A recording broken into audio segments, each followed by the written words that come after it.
আসসালামু আলাইকুম ভিউয়ার্স, আমি এমজে থেকে নতুন একটা ভিডিও নিয়ে এসেছি। ভিডিওতে যে ঘরটা দেখতেছেন এটা অনেকদিন যাবত খালি পড়ে আছে। মানে এর আগে আমি টাইগার উঠাইছিলাম, এখানে টাইগার মুরগি ওগুলো বিক্রি করার পরে এখানে মূলত ওই যে খের কাটা মেশিনটা রেখে দিছি। আমার তো পুরাটা জায়গা লাগে না, তো চিন্তা করলাম যে ঘরটার একটু সেপারেট করি, কারণ যদি সেপারেট করি তাহলে এটার ভিতরে কিছু করা যাবে। তো এটার জন্য মূলত শুরু করে দিলাম পরিষ্কারের কাজ। তারপর একটা বেড়া ছিল আমার বাইরে, ওটা নিয়ে এখানে ইনস্টল করে দিলাম, লাগাই দিলাম আর কি।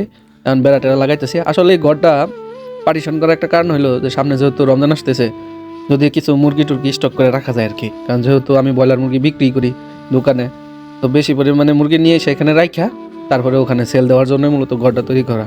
তো এটার জন্য আমার প্রথমে অনেক কিছু ঠিকঠাক করতে হবো, কারণ অনেক পুরাতন হয়ে গেছে টিন, এগুলো চেঞ্জ করতে হবো, কিছু কাঠ লাগাইতে হবো, তারপরে জালিগুলা নেটগুলা ঠিক মতো দেওয়া লাগবো।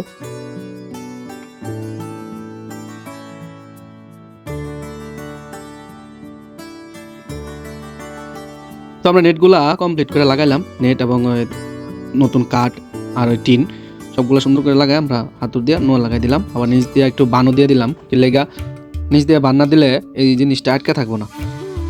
তো ভিতর দেয়া তার দেয়া খুব টাইট করে লাগাই দিলাম।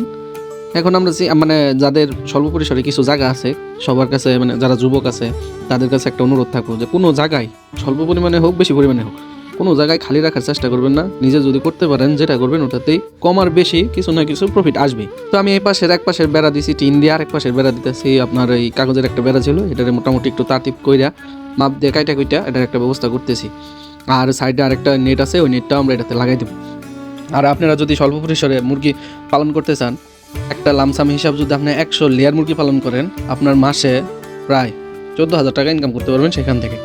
তো এটার জন্য আমি পরবর্তীতে একটা ভিডিও দিব, আর লেয়ার করার আমার একটা ইচ্ছা আছে।